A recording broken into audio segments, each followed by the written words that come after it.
this first few rounds of pick ban, with the Vayne, Jace, and Vi also all being removed. And Cassio being, I guess I know why Cassio is being banned. Well, Ryze is still up on the table, but I feel like Cassio has become the premier mid laner. So LGD just respecting that, saying, we just gotta ban this. Vayne, Jace, Olaf. To me, Grapes, that says Gnar is premium. Gnar just comes on through, and he is the top laner that both teams are going to be looking at. But I did note that jungle not being prioritized in Game 1 was a mistake. We're going to see that rectified here with Top Esports taking up the Jarvan.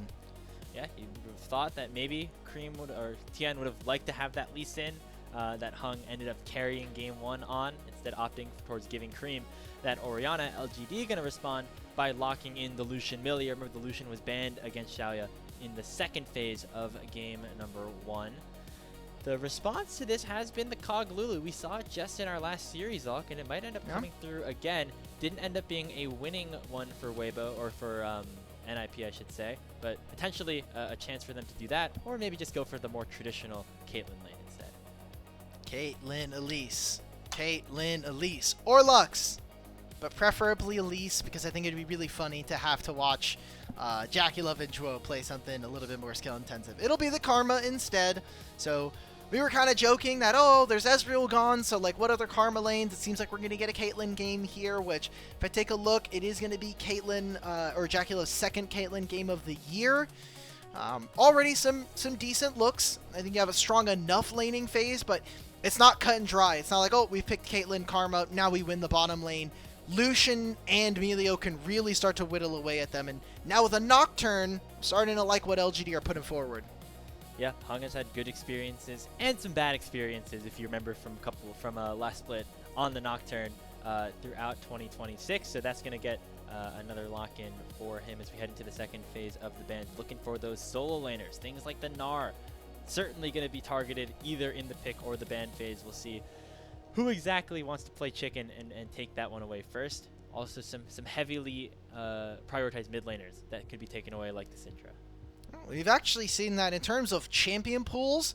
Tangyuan has been one of the most flexible mid laners here in the LPL. You know, surprisingly only overtaken by a player like Knight, who has played a ridiculous amount of different champions, but has already played a Gnar mid-game this split, played a Sion mid-game, played a Vayne mid-game as well. So this guy is really kind of getting in his bag, playing all these different kinds of matchups.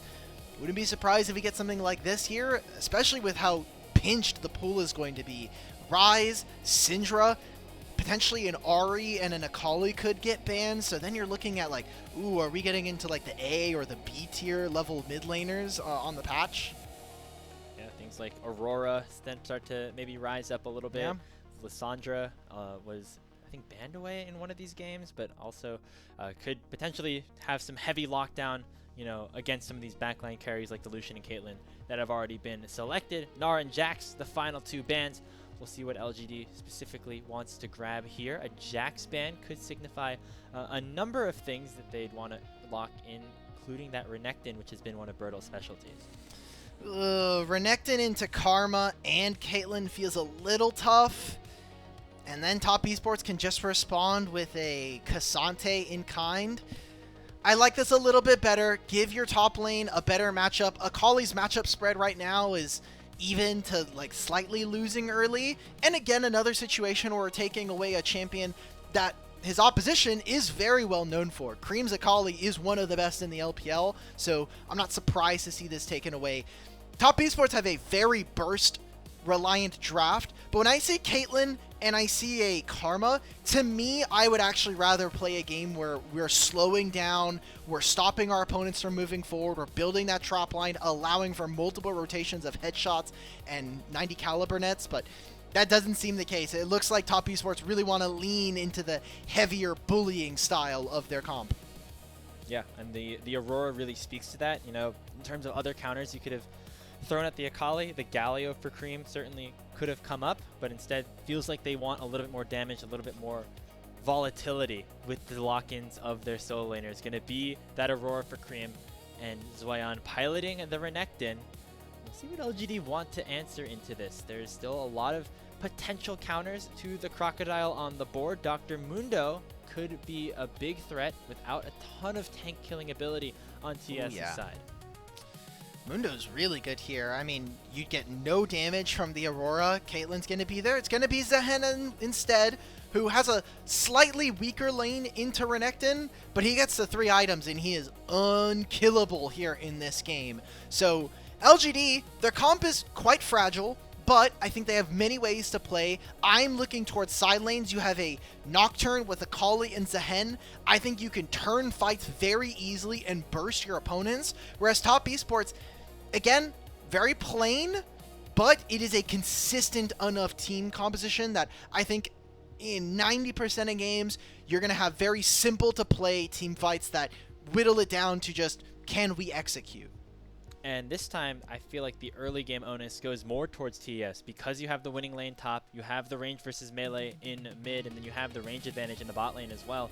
Tian will have a lot of different opportunities on this Jarvan pick to go for ganks before Heng hits level 6 and have that earlier impact here in this game number 2.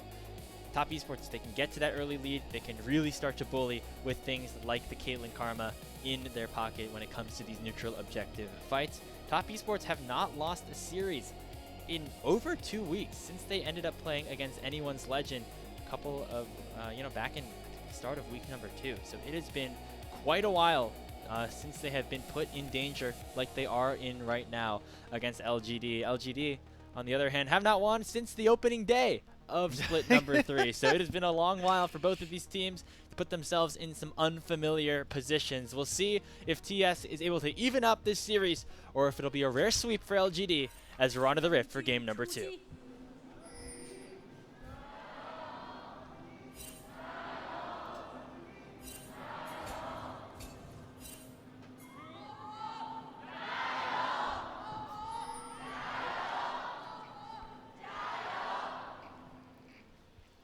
All I'm being told here is that LPL needs to do a better job of getting the fans into the arena for game number 1.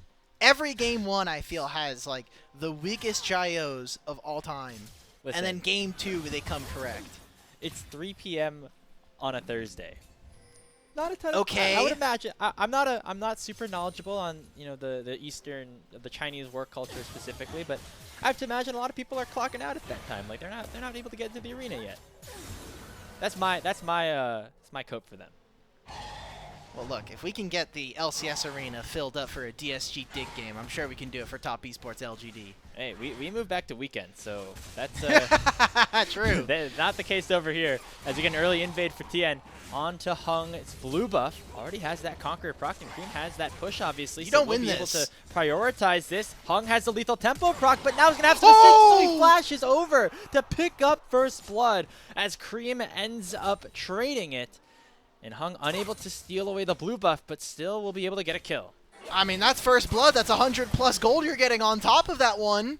And he resets his auto attack timer by flashing. He thought he didn't have vision, but he puts a ward down in there. And Tian, he loses track of it. That is a really tight timing. Now, what does that do for the game? Very little. But I think a Nocturne not having flash versus a Jarvan not having his flash, I think we know who comes out the winner in that trade. Yep, not in terms of raw combat power, obviously, as it's now a glowing moat to a longsword dagger, but in terms of what Tian can now do in this early game. Take a look at the lanes right now. All top lane's pushing in, mid lane's pushing in, bot lane's pushing in. Everybody on TES currently has that priority.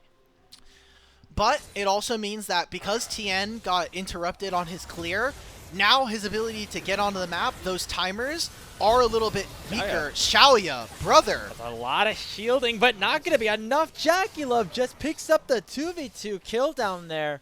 Very over-eager for Shaoye to try to step up in that position. He dies with his flash up for the second kill going over to TES. Oh, that's really tough, baby, because look, he already lost the level 1 trade, and now you lose at level 3. The wave's hitting your turret. He'll miss out on half of this wave, and it is a almost 20 CS lead 3 minutes into this game. A dangerous spot, one where JackeyLove and Duo so far this split have not had the best lanes, but they've been able to come back in a lot of these games. this series so far, that has gone to the wayside for sure. Yeah, you brought up the fact that, you know, JackeyLove is putting up these crazy numbers while also dying like in the first 5 minutes in about half of the games that top esports have played. Not going to be the case here in this one, as he already heads back, picks up a full Berserker Greaves compared to just the longsword on Shaoye. So the power spike that this Caitlyn Karma have going to continue to scale. And we're just 3 minutes into this game. Jungle pathing has gotten a little bit weird for both of these guys, but Heng actually in a better position, all things considered, because of Tian's delayed clearing. Ends up just having to now go over to that bottom side scuttle. Dragon in 45. I don't think we're going to see a lot of timers around this one. Playing against this Caitlyn skin in particular is so annoying because her gun just is a lot thinner and her auto attacks just feel like they're super hard to read sometimes. This skin is a complete curse upon all Caitlyn players, or all Caitlyn opponents. LGD finally going to have to try to crash this wave, and they sent Heng in to give him a little bit of confidence to do just that, but now Heng has the rest of his topside camps to end up clearing out. So it'll once again be misery down here for the bot lane of LGD. Shaoye and Creme going to try to get a little bit of trading back on to JackeyLove, but there's really not much to do about it. Yeah. Everybody still has their flashes, but it's not a good position to be in right now. Yeah, the wave is in a tough spot. I am mostly surprised that this is PTA Lucian and not like the poke variant of Lucian. I know it's super rare and Riot has really tried to get rid of that version of this champion, but you never want to get into range of these two. You dash forward as Lucian, well, Karma just puts her tether on you and you're never going to have fun. So usually this is a matchup where you want to try to max the Ardent Blaze and just abuse that proc with the Melio alongside you. We'll see if Shaoye can kind of bounce back in this game, but being down 30 CS for basically the entirety of this early game, being almost 1,000 gold behind, not where you want to be, and exactly where top esports are going to make their bread get buttered. I mean, we talked about this being a mismatch during the pre-show, right? Shaoye having some of the lowest damage numbers of any AD carry in the world right now, whereas JackeyLove is the highest entering today's games. And that has clearly continued to be the case. LGD kind of won in spite of Shaoye on the Ashe in game number 1. He had a couple of great ultis, but it never felt like he had to do a ton in terms of the damage portion of the team fights. Now in the Lucian, going to have a little bit more agency and responsibility to dish out some damage, and that is already not being put in a great position. Caitlyn Karma, please, we need to be stacking dragons right now. Not that this falls off, but we need to use this bot priority for something. Top esports are not spotted, and they do actually see Heng here, who has the level 6. Tian will start up this dragon. Oh no, he's going to go for a scuttle. That'll give him his ultimate, and then they'll be able to contest. So, oh boy. JackeyLove, he steps up in spite of having vision on Heng the entire time. The paranoia comes out. JackeyLove pops the barrier. Should be able to survive, and in goes Tian with the 3-man cataclysm. And LGD get baited and switched right in front of their very eyes. JackeyLove gets the kill on the Shaoye, and Heng is still on the run. Tether No going way. To connect at maximum range, and Zhuo gets kill number 2. That is tough. I thought that was such a well-played fight there from Heng. He uses his ultimate. He flashes to try to keep the fear tether, but the barrier, the flash, the heal from Zhuo all keep JackeyLove alive in this play. Flashes immediately. JackeyLove, if he doesn't flash, he's going to get pushed into Shaoye and Chris. I think that Lucian needs to flash earlier if they want to get this kill, but now the damage has already been done. It's 1 kill going over, and you lost your summoners now in this bottom lane. And then this max range tether from Zhuo is, I think, lights out here for LGD in this early game. Yep, we talked about how the laning phase is going to really be a good chance for top esports to snowball a lead. That lead has been snowballed. It's 2K at the 8-minute mark. Grubs haven't even spawned, and top esports already potentially looking ahead to game number 3, just on where this bottom side of the map currently is situated. Tian able to start these grubs up. They still have a push here in the top side for Zuian, who has gone for a very defensive outlook. Bramble Vest and Call, just knowing that he can survive the early lane, and that's prepare himself for the onslaught that the Heng can provide in the side lanes once we get later on into this game. both of them decided to do this because both of these champions have auto attack modifiers, right? You have the W from the Renekton, which gives you multiple auto attacks. Burdol has an auto attack cancel on his Q. Tian should have known that Heng is in this area, is in just maybe applying the fact that we can just ignore him, but Zehen ult plus Nocturne ult, that's dicey. Doing a good job to clear a decent amount of the wave, but not all the minions. Dominus was just popped for a little bit of extra survivability, and Tian and Zuian will exit safely. So nothing too bad happening down there for LGD. Feels good, but now Heng is like, hey guys, I'm going to go to the bottom side, and Burdol has to say, so nothing else? I can't, like, we can't help me get this next wave? No, I got camps to do. Alright, well, hopefully we can win bottom lane. JackeyLove doesn't have flash. Remember, they utilized it around that dragon fight just a couple of minutes ago, so that tether going to connect once again, and the culling gonna give Shaoye a big shutdown, and finishing off Shaoye as well. A big turnaround for LGD down to the bottom lane as they get 2 much-needed kills into their Lucian. 700 gold, that is a big amount of gold now going back over to Shaoye, and they're going to have to recall after this wave, but you're feeling very, very good about this spot now. You've cut away all of that gold lead. You're now feeling more and more even. It's still a 30 CS lead here for JackeyLove, but you've essentially traded up and got yourself in a really nice spot. Heng is going to clear all of his bottom side camps, and his top side is now respawning. These are the kind of plays that are going to get you back into this game and make you feel relevant, where this Nocturne needs to be a threat. These solo lanes need to be a threat if LGD are going to win this game. Solo lane's not there just yet, but Heng having another very impactful early game. Wasn't, of course, able to fully win that fight originally around that first dragon, but then ends up paying it back onto Shaoye by giving him a double kill to at least neutralize the lane state a little bit. He's able to complete his Essence Reaver at just the 10-minute mark. That is generally a pretty good thing. And JackeyLove isn't there just yet because he went for the early pivot into the Berserker Creep. So technically right now, Shaoye's combat power is very high. Exactly. No Hex Optics completed here for JackeyLove. But the attack speed is really nice. Just means more headshots available to you. 2 spells that go missing, and Shaoye is just peppering him now. Tian's going to go for the dive. And here goes Tian, waiting for that Breath of Light before eventually putting the Cataclysm down. Chris down to 100 HP. Shaoye ends up tanking up that Peacemaker and still dishing out damage with the double shot. So Top Esports unable to find a kill off of that dive. And Heng is sprinting in to try to make a return play. He has the Paranoia up in 5 seconds, and Top Esports have to get on out of there. They need to grab this. JackeyLove just now completed his bot lane quest. Burdol down half a level, or a little bit under a level here. Finally matches opponent. Tangyuan with the perfect execution forward. We also have the Paranoia coming out, waiting for vision to be generated. Heng goes in, takes down Jackie, flashes into the fear onto Tian as well. And it's a double kill in for the Nocturne. Zhou has to use the Blast Cone to escape. Another great opportunity found here by the LGD jungler.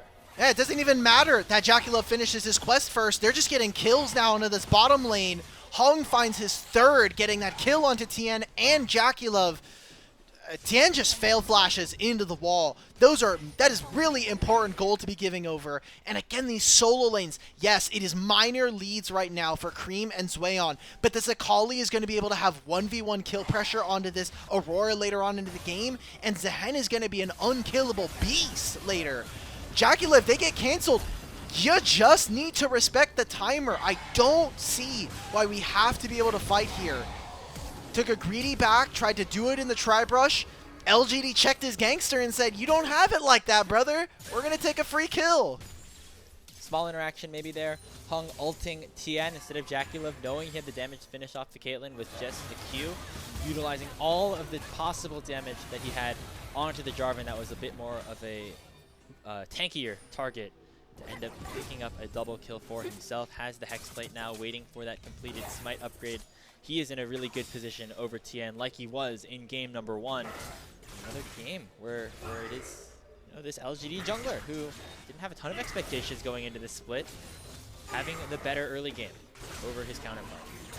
Maybe LGD have turned the corner. It's been 4 weeks. That is a full Cultivation of War stacked up. Zuian, you do not win this anymore, buddy.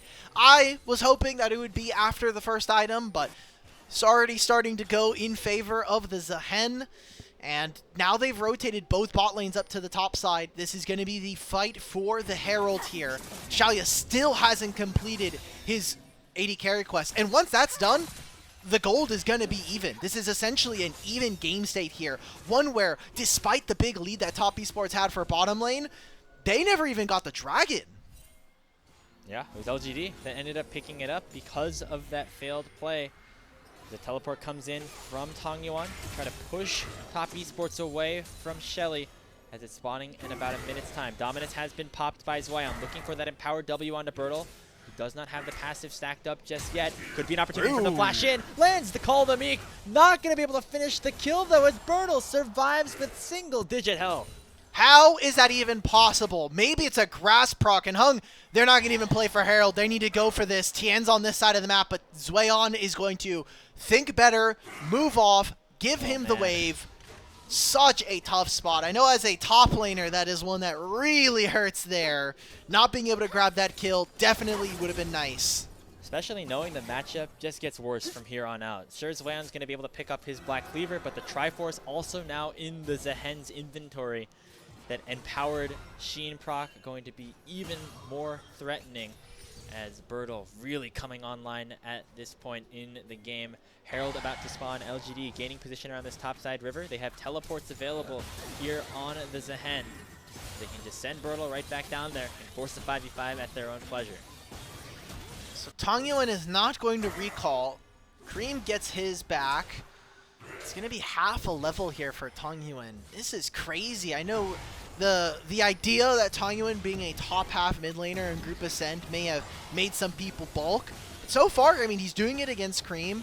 He had some pretty decent performances against the rest of the mids here in Group Ascend. Herald goes over. I mean, Cultivation of War doesn't matter. Zuian, you don't have ult. Okay.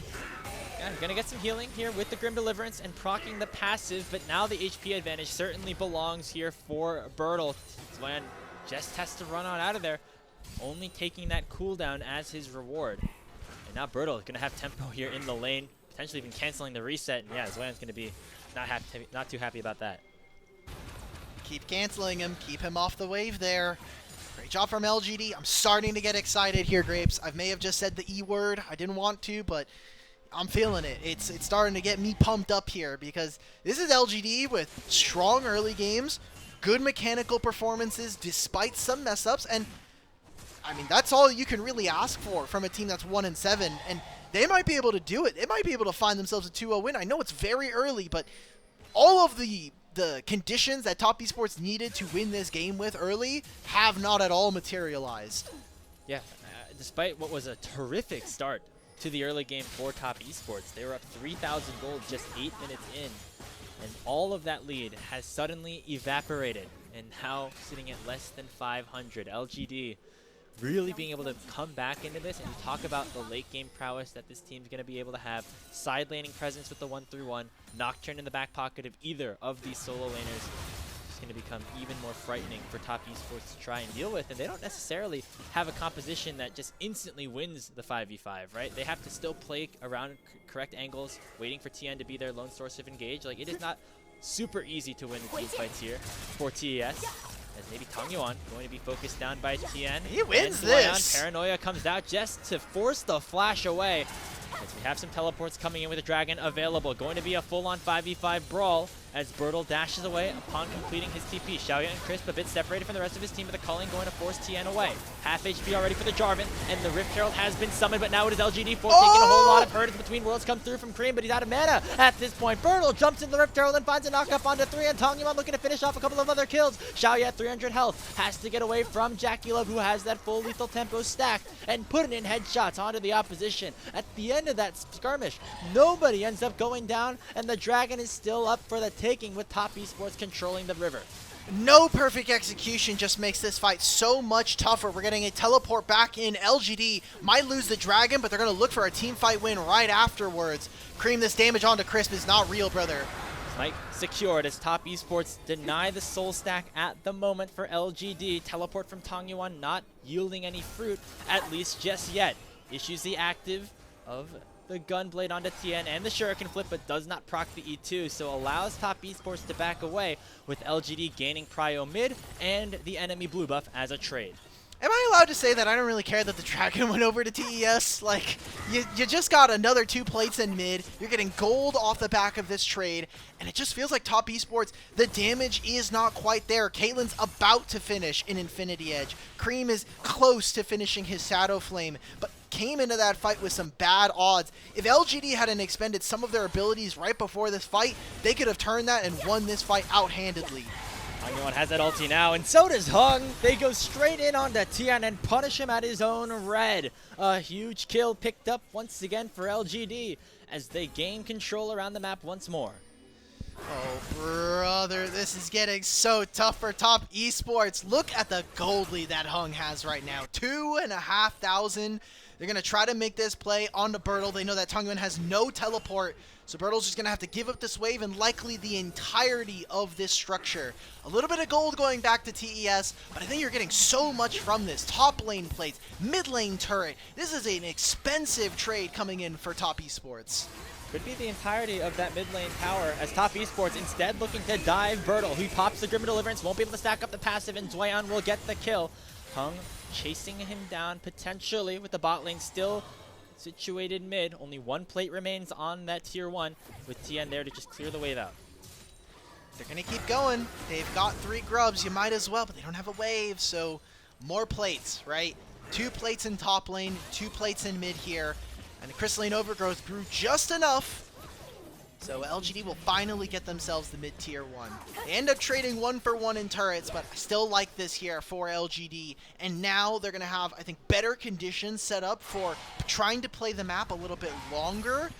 Who is going to visit this bot lane at this point, Grapes? Who is going to have to overextend into a Kali or Zehen and have a Nocturne with 2.5 items running you down?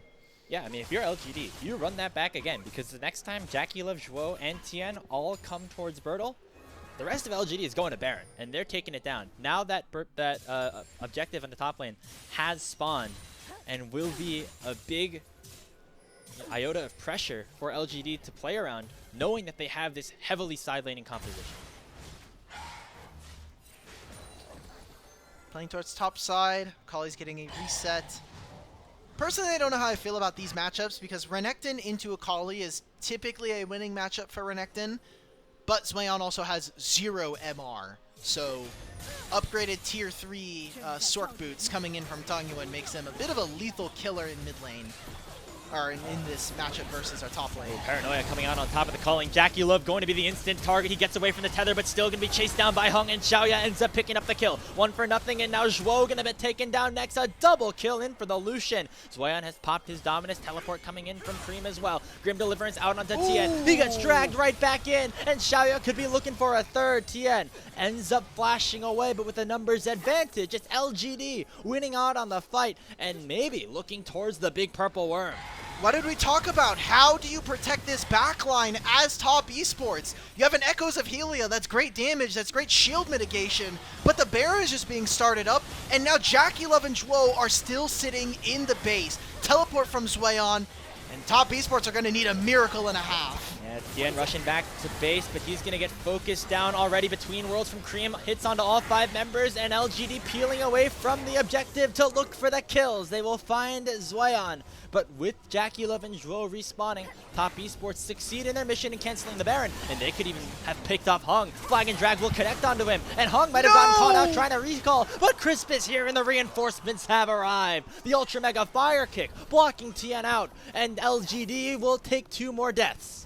Creme and Tian, I don't know who did it, but one of them sold each other out there by not finishing that kill onto Heng. That might have just broken the camel's back here in this game. Caitlyn, you have no ability to get away from this Nocturne. The late flashes don't matter.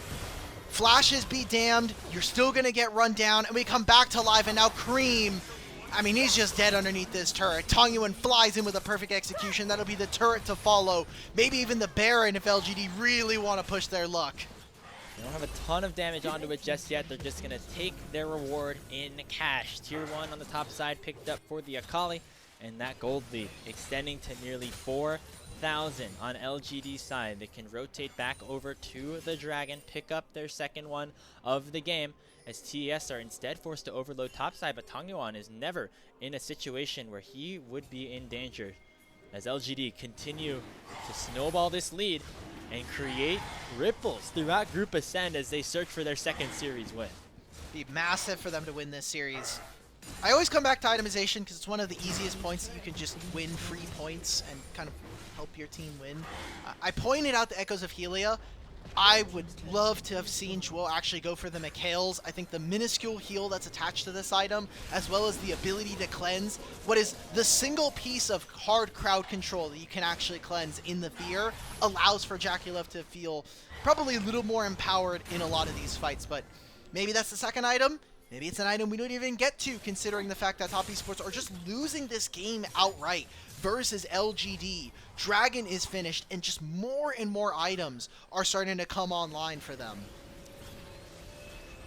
You can never believe anything in the LPL. BLG go up to 6-0. They suddenly lose 2 straight. AL look hot. They suddenly lose 2 straight. Top Esports, 5 in a row. And now all of a sudden they could be in danger of getting swept out by the 1-7 LGD. Every team is able to take games off of every team, seemingly, in Group Ascend. You know, maybe EDG out of that right now, but there's still time for them too. Top Esports looked like they were the runaway favorites here to finish with that first seed after the struggles of BLG. But now they're going to end up, if they lose this series, back down into an even game state with them and AL for that top spot. Maybe there's a reason why Nocturne has had the highest ban presence versus LGD. Over 50% of their games involves a Nocturne ban. That is not true of any other team here in the league. We always kind of joke about it like Heng must be the scrim god on this champion. And we actually saw that a lot of Group Nirvana teams last split very much have prioritized this champ, just in its ability to playmate later on in the game, open up side lanes, make it really tough for teams to play the map very, very large. So Baron being started, and I like this play here from Burdol. What does he do? He just TP Aura'd in front of Zuian. I think Zuian is still on cooldown for a little bit, so should be a numbers advantage. The paranoia comes in from Heng already. Grim Deliverance assassinates JackeyLove. Tian is next, and Creme will be the third, potentially. Finally able to escape with that between worlds, as Zuian had to walk up to that Baron pit, and he won't even be able to get to mid before it's started up here by LGD. Zuian gets to tier 1, but Burdol will chase him away, as the Baron buff and this game control will belong to LGD as they take it down. You know what, Burdol? Respect, brother. You knew that he had no TP, and he already stunned you, so why not? Just teleport in, get your TP shield, and help the rest of your team win this game.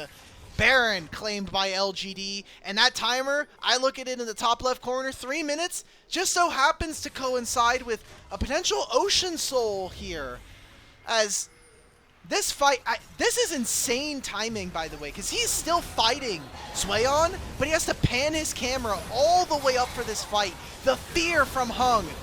I just feel more and more vindicated that Zhuo, if he had a McHale's, if there was some kind of cleanse available for JackeyLove, he would be able to turn these fights. Win for a Shirelia's second tier. So still no ability to get rid of that fear from this Nocturne, and that is going to continue to be a big problem here for Top Esports. I mean, yeah, this game's been unplayable for JackeyLove, who has been the main carry for this team throughout their dominant run so far in the regular season. Teleport comes in from Zuian. Try to cut the wave off and deny a Baron push for a little bit longer, but there's no flank in order at this point for Top Esports, as now it is Tangyuan immediately one-shotting his opposing mid laner. Creme in the death chamber for the next 50, and the paranoia comes in. Heng chases down JackeyLove again, and it'll be a triple kill for the Akali. Make it a quadra. They're looking for the Penta. He didn't get it in game number 1. Might have it in game number 2. Zuian going to go down. It is going to be, no, it's Pentakill in for Tangyuan on the Akali, his first of his LPL career, as he will send LGD up to a 2-0 win over Top Esports. That is one way to cap off a series against the #1 team here in the regular season. LGD, after 4.5 weeks of losing series, will close out a massive 2-0 win against Top Esports. The streak is over. 7 losses snapped. And now Top Esports reeling as well. They lose their first series in over 2 weeks, a 2-0 at that. LGD just showed up to Suzhou and absolutely demolished the #1 seed in the LPL. And now only time will tell how this matchup actually will shape the rest of the season. But LGD feel a whole lot more confident after what just happened here today. And this keeps LGD's playoffs dreams alive. For all of our teams, it is about making top 6. You do not want to even sniff the potential of having to play another team. Just get yourself into the bracket and sort yourself out after that. But that is nuts. Them finding their second win, it at least keeps them within contention of getting into that 6th place spot. That is such an important win, and having that against Top Esports, I think, makes a world of difference. And that sends AL at this point into first place, albeit temporarily. BLG against ThunderTalk is our final series of the day. If Billy could pull that one off, they can go up to 8-2 and claim that #1 seed.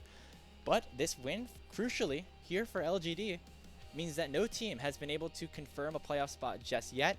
BLG still have the opportunity to do that by picking up a win in our next series. That would put them up to 8 wins. LGD would not be able to get to that number, and so BLG would then be your first team to clinch a spot in the top 6. What a nuts storyline here. LGD, look, I'll be honest, I had TES winning 2-1, but that is still an incredible feat there. Tangyuan getting his first LPL pentakill with an Akali. It's just happening. Mid lane is the place to be right now when it comes to these pentakills. I know Pays has been farming them all year in the bot lane over in the LCK, but here in the LPL, it is all about our mid laners. And a series like this is something that helps build up towards that all-pro vote that's coming up in a few days. Do we start having that conversation again? Tangyuan in 3rd place? Sure. You can go ahead and vote if you want to. There's a lot of good mid laners. I don't know. I'll have to really think about it, but he has had some pretty high level performances. I think despite the 2-7 record, you could argue this has been one of his best splits, even from the RNG days of old. And him and Heng as a mid jungle duo have been very solid, despite LGD not really being able to pick up series wins until today. This again was their first series win since a 2-0 over EDG just in the first day of the season. And you know what? They can continue to build that momentum because LGD's next matchup is against EDG tomorrow. So they have just even more runway to try to build up a little bit. They could tie ThunderTalk in terms of series wins by picking up that series against Edward Gaming and make that battle for 6 even more interesting. Yeah, really big win. And for Top Esports, what's going on here? I don't think that the drafts were that great coming in from them, but the play that followed it was just disastrous. I mean, that game #1, I think there's very little reason for us to be looking that poor in terms of our setup. And then game 2, JackeyLove, you had a 1200 gold lead at 8 minutes. That should be a game where we are able to play that through. Whoever you want to blame on the team, you can go and do that, but just the setup was really, really abysmal. Yeah, you wish you saw a little bit more from the way that Top Esports played that composition out. Tian had that one very strong play towards the bottom lane that got a couple of kills early on over to TES. It was, I think, 4-1. But you have to just keep revisiting that. You know, being Caitlyn Karma against, Lucian Milio, things can get volatile if the enemy jungler gets involved, and that's exactly what Heng decided to do. In my opinion, he is the clear player of the series here today, because his impact in the early to mid game was what separated LGD from Top Esports, the team that was 7-1 at first place in Group Ascent entering today. That's going to be the fun part. Tangyuan, you can get yourself a player of the game. Heng, get yourself a player of the series for sure. Instant lock that one in. What an insane series, and more importantly, a 2-0, right? Like, that is a much needed one. When we're talking about how close the standings are between 5th and 7th, every single game is likely going to matter at that point. You're going to need that game score to be able to match. You're going to need those series to start to rack up. And, this is again, a series that I think starts to shut up or create a conversation about LGD actually being the team that they're supposed to be on paper, which is likely a 5th place team, maybe even a team we see at the regional qualifiers. Yeah, because of their lack of championship points in the first 2 splits, still a tough mountain to climb for them to claim a spot in that top 6, but they're ahead of, you know, teams like IG even in terms of where they're currently situated, and so just need to make sure they make it into the playoffs, have a good showing there, and then who knows what happens on their road to Worlds. The TS streak is over. It just really feels like, you cannot get excited about any of these teams, because as soon as one of these top teams ends up going on a massive run, they'll have a game like this where they just end up stumbling and look a little bit foolish. That's regular season, baby. Every single time we get one upset, we get a couple of them coming on through. Top Esports just took down BLG 2-0. Boom, LGD beat TES. BLG look like one of the best teams in the league. Boom, they lose to a JDG who was previously 4-4 with a negative win record. That's just how the league goes, baby. AL, right? They lose a game to Edward Gaming, right? No one thought that was going to happen. They throw those games versus Team WE. That's just how it goes. That's just a normal LPL regular season. I'd actually be surprised if we didn't see more of this. Kind of just how the script ends up playing out. Top Esports always have had that regular season success. The question is, what can it look like in the playoffs and then at an international level? Clearly, still some work to be done for them to fully claim that #1 spot. It is getting very interesting now, though. In Group Ascent, you have this battle for the top between these 3 teams, AL, TS, and BLG, who we think are some of the strongest. But then there's teams like JDG, who have been on a massive win streak themselves. And then that battle towards the bottom with teams like LGD and ThunderTalk still trying to punch up. You have your Nirvana representatives in NIP and IG. I could tell you that I have thoughts about who my teams to go to Worlds would be right now from the LPL. But there really are a ton of squads that are still fully in contention. I would say 8 or 9 teams I could realistically see at least making it deep into the regional gauntlet. For sure. And that's, I think, the most fun about this right now is we're getting some of the closest League of Legends between our teams here in the LPL at the very end of the year, where, if we're being honest, that is where every team tries to make their push. It is all about making it to the World Championships. Maybe they all just want to experience some good old-fashioned Texas barbecue. How many of these players, this has been an idea that I've kind of floated around with some of the crew. I really want to ask a lot of the LPL players if they could place Allen, Texas on a map. I know I couldn't, but that's just because... I don't think I could either. Yeah, exactly. Well, okay, that's a little different. You actually work over there, so you might need to. I'm going to tell Austin you don't know where Allen, Texas is. I know the state. Do I know where in the state? Well, not 100%. Allegedly Dallas, I've been told, but I don't believe that Allen. I've never been to Allen, Texas, so that just means it doesn't exist. I don't care that we've been there before. Is that Galveston is by the water? Because Charles Barkley always talks about the dirty ass water that they got to go to in Galveston, Texas, where the beach is. So that's not where these teams want to go. They want to go to Allen, which I think is a little bit further inland, near the Dallas area. And maybe LGD is on a little bit of a trip over there. I need to know. I need to have Xiaohu in front of a poster board and just be like, okay, here is the United States. Put a dot as to where you think Allen, Texas is. I'd be curious, yeah. If we got some content in the works over there, like, I would love to see it. Hey, you could subscribe to our coffee, !coffee, in the chat. That can get you access to a lot of some of those interview questions that maybe we'll be able to run during the World Championship. Because the player of the game actually went towards Heng on the Nocturne, so they felt his early impact was also very much needed. A full unanimous decision, despite a pentakill going in for Tangyuan at the very end of that game. And so we know who the player of the series is going to be, and what a split it has been for Heng, really proving himself against some of the best teams and the best players that we have here in the league. I was ready for a last-second pivot. Yeah, the player of the series is going to go over to Tangyuan now. That's just how it goes, you know. There's no way. I would be shocked. I feel like I've kind of figured out the formula here of what they do. If you get I got scared though. I got scared. I saw the pan and I was ready to see Tangyuan's face on the board. All right, great job. I mean, these numbers are awesome, but I think the play is more representative of what he was able to do. Really, really good stuff from him. Now, it's all about the storyline, right? two players, him and Tangyuan, previously getting relegated out of the LPL, now take a 2-0 dominant sweep over the best team here in the LPL. You just can't write it any better than this. That label best team might still be up for grabs, and Maybe? that is a label that our next opponent here today could potentially be grabbing. That's right, it's Billy Gaming looking to reclaim their top seed and try to bounce back from a tough 2-loss streak. With Flandra now at the helm, they'll be taking on Thundertalk on the other side of this break. You'll have Slayer and J-Beto on the call for that one. Don't go anywhere. Our final series of the day coming up next on LPL English.